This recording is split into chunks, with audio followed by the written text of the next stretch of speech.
अगर आप भी महेंद्र सिंह धोनी और शुभमन गिल के फैन हैं, उन्हें बेहतरीन खिलाड़ी मानते हैं, तो वीडियो को लाइक जरूर कीजिएगा।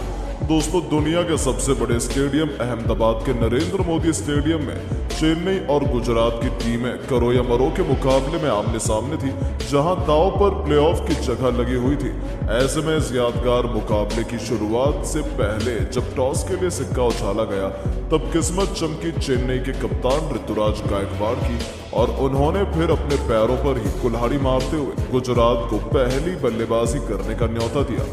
लेकिन ये उन्हें इतना भारी पड़ने वाला है, इसका अंदाजा तो शायद उस समय नहीं था, क्योंकि बैटिंग करने उतरे गुजरात के दो बल्लेबाजों ने तो फिर अपने बल्ले से वो करिश्मा कर दिखाया जो आईपीएल इतिहास में आज तक नहीं देखा गया था।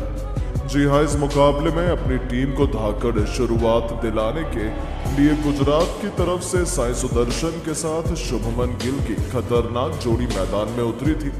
जल्द से जल्द चेन्नई की क्रिकेट टीम विकेट हासिल करना चाहती थी, लेकिन गिल तो शायद सिर पर कफन बांधकर मैदान में आए थे।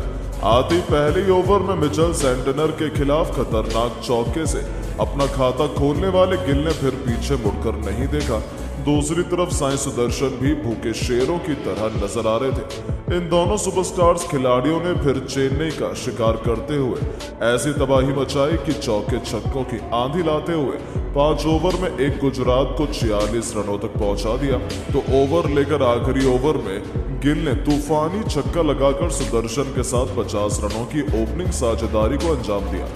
अभी से चेन्नई फैंस मायूस नजर आ रहे थे, क्योंकि ये दोनों बेरहमी से चेन्नई के गेंदबाजों की कुटाई कर रहे थे। लेकिन दोस्तों, ये तो केवल ट्रेलर मात्र था, असली पिक्चर तो अभी बाकी थी, और ये मूवी चेन्नई के गेंदबाजों की बर्बादी की दास्तां बयान करने वाली थी। जी हाँ, ये दोनों तो आज इतिहास लिखने के इरादे से आए थे। सामने कोई भी गेंदबाज आता, ये तो उससे बाउंड्री के बाहर ही डिपॉजिट कर रहे थे, चाहे मिचेल सेंटनर हो या फिर रविंद्र जडेजा या फिर डेरिल मिचेल, शार्दुल और तुषार देशपांडे ही क्यों ना हो, किसी पर भी इन दोनों ने रहम नहीं किया।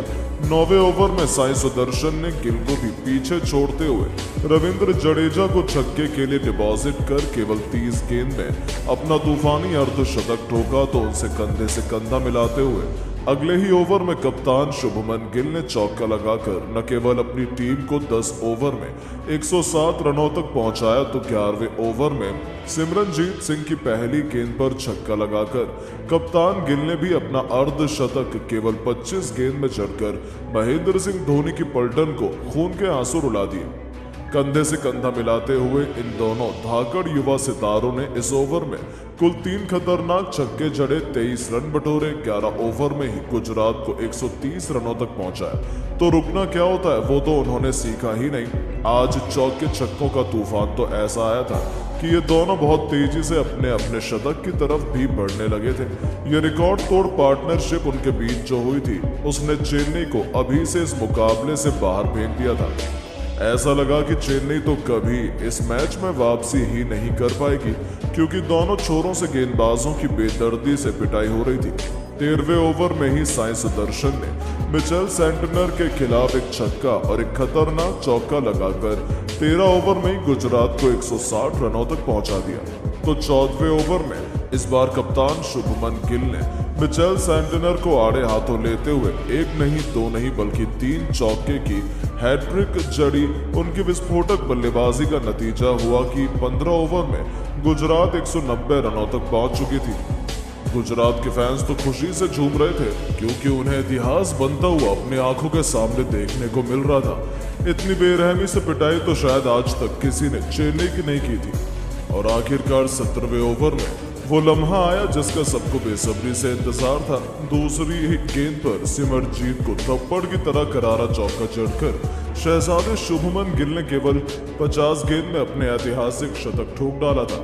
अपने इस विस्फोटक पारी को उन्होंने 9 चौके और 6 खौफनाक छक्कों से सजाया। तो जाते जाते ओवर की आखिरी गेंद पर कप्तान गिल से कंधे से कंधा मिलाते हुए साई सुदर्शन ने भी धोनी के ही अंदाज में शानदार छक्के से अपना शतक केवल 50 गेंद में पूरा किया और पूरे क्रिकेट जगत को अपने सामने कदमों पर झुकने के लिए मजबूर कर दिया। इसी के साथ इन दोनों खिलाड़ियों के बीच 200 रनों की ओपनिंग पार्टनरशिप भी हो चुकी थी। पूरा अहमदाबाद का स्टेडियम तो खुशी से झूम रहा था, लेकिन दोस्तों तभी मैच में एक ट्विस्ट आता है। 18वां ओवर लेकर आए तो शायद देश पांडे ने आखिरकार साई सुदर्शन को शिवम दुबे के हाथों कैच आउट करवाकर अपनी टीम को पहली सफलता दिलाई और इन दोनों खिलाड़ियों के बीच हुई 210 रनों की ओपनिंग पार्टनरशिप टूट चुकी थी। तब जाकर चेन्नई के फैंस ने थोड़ी राहत की सांस ली, लेकिन जाने से पहले साई सुदर्शन ने केवल 51 गेंद पर 5 चौके 7 खौफनाक छक्कों से सजी 103 रनों की बेमिसाल पारी खेली। तो ओवर की आखिरी गेंद पर तुषार देशपांडे ने इस बार दूसरे शतकवीर कप्तान शुभमन गिल को कैच आउट करवाकर चेन्नई को मैच में बराबरी पर ला खड़ा किया, जहां गिल भी 55 गेंद पर 9 चौके और 6 छक्कों की बदौलत 104 रनों की ऐतिहासिक पारी खेल गए। 18 ओवर में गुजरात ने 213 रन बनाकर अपने दोनों ओपनर गंवा दिए थे।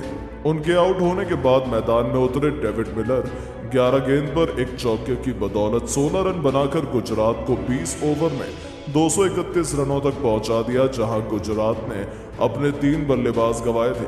आखिरी गेंद पर शाहरुख खान 2 रन बनाकर आउट हुए। अब चेन्नई के सामने पहाड़ जैसा लक्ष्य को हासिल कर प्लेऑफ में अपनी जगह बनाने की बेहद मुश्किल चुनौती थी, जिसका पीछा करना तो उनके लिए बिल्कुल भी आसान नहीं होने वाला था। ऐसे में चेन्नई ने नई राजनीति अपनाई। इस बार चेन्नई की तरफ से अपनी टीम को तूफानी शुरुआत दिलाने के इरादे से रचिन रविंद्र के साथ अजिंक्य रहाणे को भेजा गया था। चेन्नई के मैनेजमेंट ने नहीं सोचा ये बहुत बेहतरीन रणनीति साबित हो सकती है, लेकिन ये केवल उनकी एक गलतफहमी थी। पहले ओवर की आखिरी ही गेंद पर सिंगल चुराने के चक्कर में रचिन रविंद्र केवल 1 रन बनाकर डेविड मिलर की डायरेक्ट थ्रो पर रन आउट हो जाते, जहां पहले ओवर में स्कोर बोर्ड पर केवल 2 रन बने थे और उनका एक बल्लेबाज पवेलियन लौट गया। तो गरीबी में आटा गीला चेन्नई फैंस में मातम तो उस समय छा गया जब दूसरे ओवर की पहली गेंद पर संदीप वॉरियर ने अजिंक्य रहाणे का शिकार कर चेन्नई की कमर तोड़कर रख दी थी, जहां रहाणे भी केवल 1 रन बना पाए। 2 ओवर में 3 रन बनाकर चेन्नई ने अपने दोनों ओपनर को खो दिया। अभी से गुजरात ने जीत का जश्न मनाना शुरू कर दिया था। मैदान पर डेरी मिशेल के साथ कप्तान ऋतुराज गायकवाड़ आए थे, लेकिन आज दिन तो गुजरात का था, जहां गुजरात के गेंदबाजों ने आग उगलती हुई गेंदबाजी से ऐसा तहलका मचाया कि तीसरा ओवर लेकर आए उमेश यादव की गेंद पर बड़ा छक्का लगाने के प्रयास में कप्तान ऋतुराज भी राशिद खान के करिश्माई कैच का शिकार हुए और 10 रन ही जहां पर स्कोर बोर्ड पर लगे थे, तो वहीं उनके टॉप 3 बल्लेबाज पवेलियन लौट चुके थे। चेन्नई की पारी तहस नहस हो चुकी थी और अभी से गुजरात की टीम जीत सुनिश्चित मानी जा रही थी।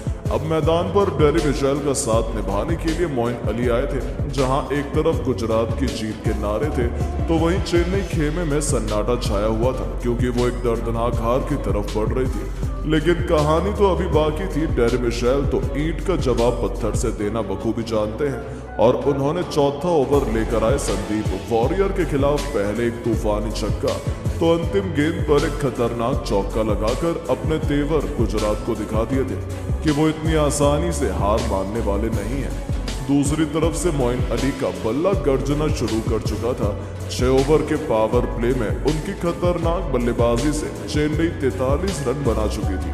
अभी भी उन्हें अंतिम 14 ओवर में जीत के लिए 189 रन चाहिए थे, जो काफी मुश्किल थे, लेकिन चेन्नई की क्रिकेट टीम हार कहां मानती है। उनके विस्फोटक बल्लेबाजों ने ताबड़तोड़ बल्लेबाजी करी, मैच को अंतिम ओवर तक पहुंचा दिया और फिर गेंद और बल्ले के बीच हुए जबरदस्त घमासान में जो हुआ उसने तो करोड़ों क्रिकेट प्रेमियों को दांतों तले उंगली दबाने पर मजबूर कर दिया।